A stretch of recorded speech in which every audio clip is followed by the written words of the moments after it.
కుటుంబంతో కలిసి మనశంకర్ వరప్రసాద్ గారి సినిమా వీక్షించాను. ముఖ్యమంత్రి రేవంత్ రెడ్డి మెగాస్టార్ చిరంజీవికి చెప్పారు. సినిమాని ఎంతగానో ఆస్వాదించానని చెప్పారు. ఈ సందర్భంగా చిరంజీవికి ఆ చిత్రం పట్ల సీఎం అభినందనలు తెలిపారు. చిరంజీవి తన కుటుంబంతో కలిసి విహారయాత్ర కోసం స్విట్జర్లాండ్ వెళ్లారు. ఈ సమయంలోనే దావోస్లో వరల్డ్ ఎకనామిక్ ఫోరం సదస్సు జరుగుతుందని సీఎం రేవంత్ రెడ్డి చిరంజీవిని అక్కడికి ఆహ్వానించడం అయితే జరిగింది. ఆ విధంగా మరి చిరంజీవి గారు అక్కడైతే కలవటం అయితే జరిగింది. మరి ఓవరాల్గా మనకి తెలుసుకోవచ్చు. దీన్ని బట్టి ఏంటంటే ఒక ముఖ్యమంత్రికి అదేవిధంగా టాప్ హీరోలో లెజెండరీగా హీరోగా ఉన్న చిరంజీవికి కూడా ఎంత మంచి అవినాభావ సంబంధం ఉందో దీని ద్వారా మరొక్కసారి మరి బయటకు వచ్చింది.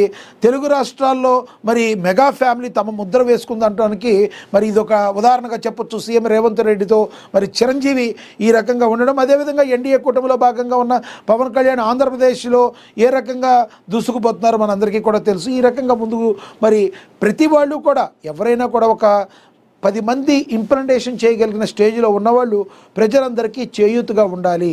అంటే వాళ్ళు చేయగలిగినంత మంచి పనులు కంపల్సరీ చేయాలి. ఫస్ట్ నుంచి కూడా రేవంత్ రెడ్డి గారు ఇదే కోరుతున్నారు. ఎందుకంటే సెలబ్రిటీలు అయ్యారు అంటే ఊరికే సెలబ్రిటీలు అయిపోరు. వాళ్ళ కష్టం ఉంటుంది. వాళ్ళ కష్టంతో పాటు ప్రజలందరూ కూడా వాళ్ళని గుండెల్లో చేర్చుకుంటేనే కదా వాళ్ళు మరి సెలబ్రిటీలు అయ్యేది. మరి ప్రజలందరూ వాళ్ళు గుండెల్లో చేర్చుకున్నప్పుడు వాళ్ళకు కూడా ఎంతో కొంత మంచి చేయాల్సిన బాధ్యత ప్రతి సెలబ్రిటీ మీద ఉంటుందని సీఎం రేవంత్ రెడ్డి అందరికీ కూడా చెప్పడం జరిగింది. అయితే కొంతమంది దాన్ని ఏ రకంగా తీసుకున్నప్పటికీ కూడా మరి మెగా ఫ్యామిలీలో ఉన్న మెగాస్టార్ చిరంజీవి మాత్రం ఎప్పుడూ కూడా ప్రజలకు అండగా ఉండటానికి ముందుండటానికి సీఎం రేవంత్ రెడ్డితో ముందుకు వెళుతూ ఉన్న పరిస్థితి మనమైతే చూస్తాం. ఒకరికొకరు గౌరవించుకుంటూ ముందుకు వెళ్ళడానికి ఆహ్వానించదగ్గ విషయంగా మనం గమనించవచ్చు. మీరేమనుకుంటున్నారు?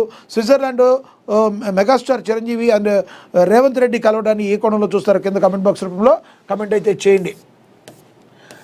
ఇక